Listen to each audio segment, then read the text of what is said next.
Buenas tardes, mi nombre es Ramón Ángel Armento Olivas y actualmente estudio en la Universidad UNIDEP la Ingeniería en Manufactura y Robótica. Estoy cursando el quinto cuatrimestre y para la materia de diseño lógico con el profesor Alan Sandoval. En este caso vamos a hablar acerca de los divisores de voltaje y corriente. Para empezar necesitamos los datos, que sería resistencia, que su símbolo es una R, y su unidad de medida es el ohm. Necesitamos también el voltaje, que su símbolo es una V y su unidad de medida es el voltio. Y la corriente, que su símbolo es una A y su unidad de medida es el amperio. Esta fórmula que se muestra a continuación es la que vamos a utilizar para sacar la resistencia total, que sería de esta resistencia total es igual a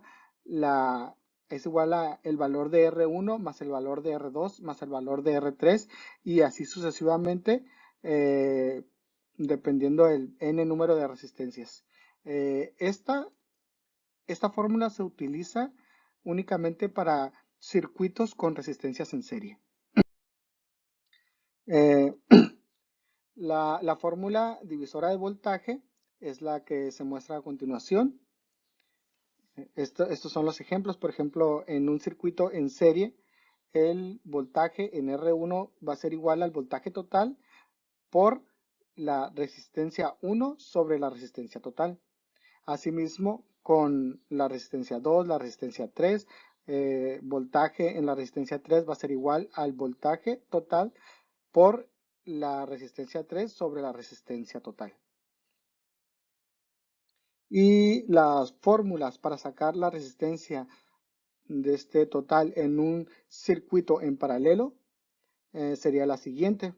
Cambia cuando es un circuito en paralelo, que sería esta. 1 entre resistencia total es igual a 1 sobre resistencia 1 más 1 sobre resistencia 2 más 1 sobre resistencia 3 y así sucesivamente 1 sobre n cantidad de resistencias.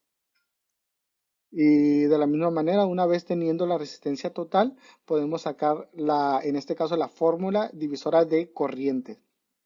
Que aquí se muestra un ejemplo de un circuito que tiene resistencias en paralelo. Y para sacar el voltaje, la intensidad en R1 y en R2 sería la siguiente fórmula. Intensidad de la resistencia 1 es igual a intensidad total por R2 sobre R1 más R2. Lo mismo si queremos sacar la intensidad en la R2 sería igual a intensidad total sobre R1 más R2. En este caso más bien solo se puede utilizar cuando se obtiene un circuito con únicamente dos resistencias. Cuando tenemos un circuito con más resistencias, n cantidad de resistencias, se utiliza la siguiente fórmula. Intensidad de resistencia 1 es igual a intensidad total por resistencia total sobre R1. Si queremos sacar la intensidad de la resistencia 2, sería intensidad total por resistencia total sobre resistencia en R2. Y así sucesivamente dependiendo de la intensidad que queramos sacar, dependiendo de la resistencia a la que se la queramos sacar. Eso fue todo y a continuación muestro las fuentes de consulta. Muchas gracias y hasta pronto.